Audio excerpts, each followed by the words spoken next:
There was a lawyer once. His name was Francis Scott Key. He penned a song that I'm sure you're aware of. You've seen it. It's in most hymnals throughout our churches. It's called the national anthem. It is our song as an American. We go, however, to a ball game. We stand in our church services and we sing the words of that song, and they float over our minds and our lips, and we don't even realize what we're singing. Most of us have memorized it as a child, but we've never really thought about what it means. Let me tell you a story. Francis Scott Key was a lawyer in Baltimore. The colonies were engaged in vicious conflict with the mother country, Britain. Because of this conflict and the protractedness of it, they had accumulated prisoners on both sides. The American colonies had prisoners and the British had prisoners. And the American government initiated a move. They went to the British and they said, let us negotiate for the release of these prisoners. They said, we want to send a man out to discuss this with you. They were holding the American prisoners in boats about 1,000 yards offshore. And they said, we want to send a man by the name of Francis Scott Key. He will come out and negotiate to see if we can make a mutual exchange.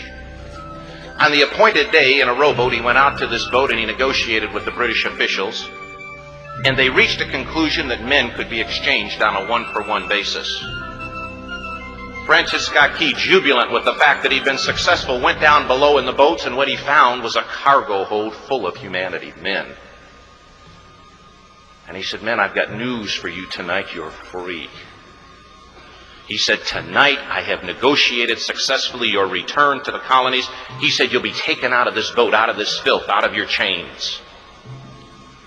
As he went back up on board to arrange for their passage to the shore, the admiral came and he said, we have a slight problem. He said, we will still honor our commitment to release these men, but it'll be merely academic after tonight. It won't matter. And Francis Scott Key said, what do you mean? He said, well, Mr. Key, he said, tonight we have laid an ultimatum upon the colonies. Your people will either capitulate and lay down the colors of that flag that you think so much of, or you see that fort right over there, Fort Henry? He said, we're going to remove it from the face of the earth. He said, how are you going to do that? He said, if you will, scan the horizon of the sea. And as he looked, he could see hundreds of little dots. And he said, that's the entire British war fleet. He said, all of the gunpowder, all of the armament is being called upon to demolish that fort. It will be here within striking distance in a matter of about 2.5 hours. He said, the war is over. These men would be free anyway. He said, you can't shell that fort. He said, that's a large fort. He said, it's full of women and children. He says, it's predominantly not a military fort. He said, don't worry about it. They said, we've left them a way out. And he said, what's that? He said, do you see that flag way up on the rampart? He said, we have told them that if they will lower that flag, the shelling will stop immediately. And we'll know that they've surrendered, and you'll now be under British rule. Francis Scott Key went down below and told the men what was about to happen. And they said, how many ships? He said, hundreds. The ships got closer. Francis Scott Key went back up on top and he said, men, I'll shout down to you what's going on as we watch. As twilight began to fall, and as the haze hung over the ocean as it does at sunset, suddenly the British war fleet unleashed. He says the sound was deafening. There were so many guns that there were no reliefs. He said it was absolutely impossible to talk or hear. He said suddenly the sky, although dark, was suddenly lit. And he says from down below, all he could hear the men, the prisoners, saying was, tell us where the flag is. What have they done with the flag? Is the flag still flying over the rampart? Tell us. 1 hour, 2 hours, 3 hours into the shelling, every time the bomb would explode and it would be close to the flag, they could see the flag in the illuminated red glare of that bomb. And Francis Scott Key would report down to the men below, it's still up. It's not down. The admiral came and he said, "Your people are insane." He said, "What's the matter with them?" He said, "Don't they understand this is an impossible situation?" Francis Scott Key said he remembered what George Washington had said. He said, "The thing that sets the American Christian apart from all other people in the world is he will die on his feet before he'll live on his knees." The admiral said, "We have now instructed all of the guns to focus on the rampart to take that flag down." He said, "We don't understand something. Our reconnaissance tells us that that flag has been hit directly again and again and again, and yet it's still flying. We don't understand that."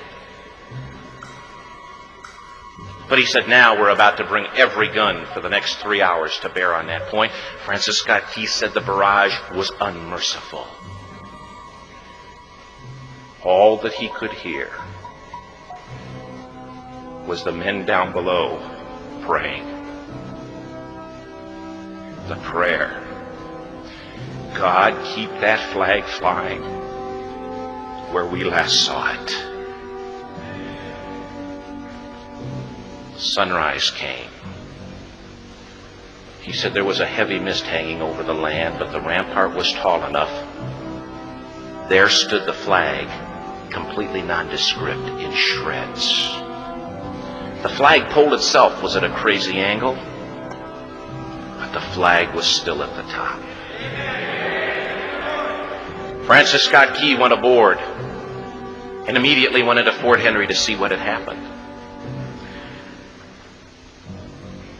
And what he'd found had happened was that that flagpole and that flag had suffered repetitious direct hits. And when it had fallen, but men, fathers, who knew what it meant for that flag to be on the ground, although knowing that all of the British guns were trained on it, walked over and held it up humanly until they died. Their bodies were removed and others took their place. Francis Scott Key said what held that flagpole in place at that unusual angle were patriots' bodies. He penned the song, "Oh, say can you see by the dawn's early light what so proudly we hailed at the twilight's last gleaming? Or the rocket's red glare, the bombs bursting in air, gave proof through the night that the flag was still there.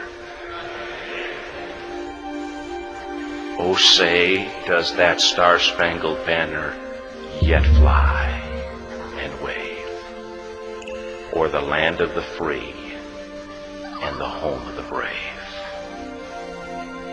The debt was demanded. The price, it was paid. Oh, say, can you see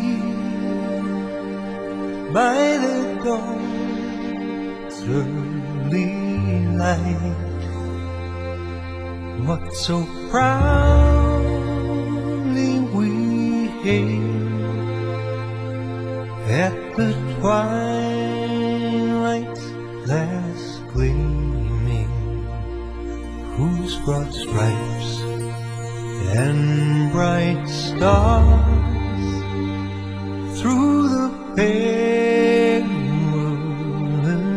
fight o'er the ramparts we watched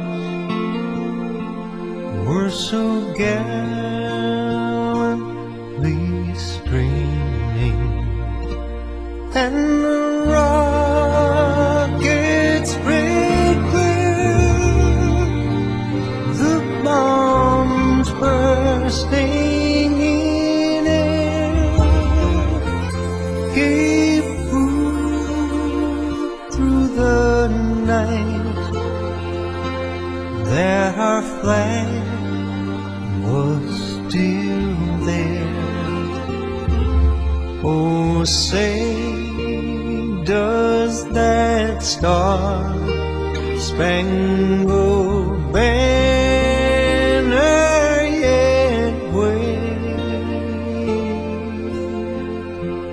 o'er the land of the free and the home of the brave? Oh, say, does that star-spangled banner yet wave